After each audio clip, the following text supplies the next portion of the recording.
नमस्कार गाईज, आज चाललंय मॅच ना कोंबुलीला मॅच आहे. जाता जाता पहिले ग्राउंडवर जायचं असं म्हणणं होतं सगळ्या पोरांचं. ग्राउंडवर आलो तर चोपई चाललेली ग्राउंडर काल बुरून टाकलेला तर आज चोपाई करत होते सगळेजण. ग्राउंड बघा बऱ्यापैकी एकदम पद्धतशीर चोपलेला. शेणकोला पण लगेच मागोमाग पाठोपाठ शेणकोला पण दिलेला पद्धतशीर. अर्धा बऱ्यापैकी काम झालेलं. मॅचची नोंद जायचा होता. कालच्या ब्लॉग मध्ये चिंबोरे बघितले असेल ते आज मोडल्या कचकच जेवलं बिवलं. या इकडं 3 बॅटी घेतलेली एकदाच.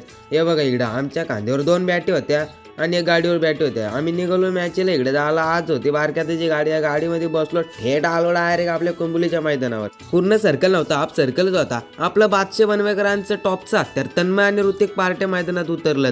मी तुम्हाला प्रत्येकाला बोलतो, पॉवर प्ले म्हणजे हा त्या दोघांचाच वर असते. ती पॉवर प्लेची बॉलिंग हे बघा नुसतं षटकारांचा चौकार. ऋतिक पार्टीने आणि तन्मय पार्टीने दोघांनी कामच काढला त्याचा बॉलरचा.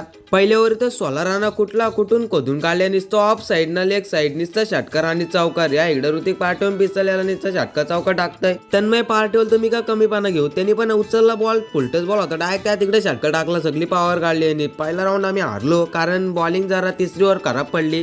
बघा वन वे गावातली माणसं म्हणजे वन वे टीम साठी फुल सपोर्ट असतो आमच्या गावातल्या माणसांचा. पण तर आलो घरी. आज काय हारलो तर जरा आलो घरी. नंतर आराम केला. आराम करून झाला नंतर या इकडे गेलो परत प्रॅक्टिसला. झाला बॉल तर घेतला खराब बॉल का ना असं ना. इकडे आलो बघ तर नवीन बॉल होतं. प्रॅक्टिस करून झाली घरी आलो. चहा पी आलो आज जरा. नंतर बोला अभ्यास पण करावा ना. चला बाय गाईज. लाईक करा, कमेंट करा, सबस्क्राईब करा. Thank you blogger.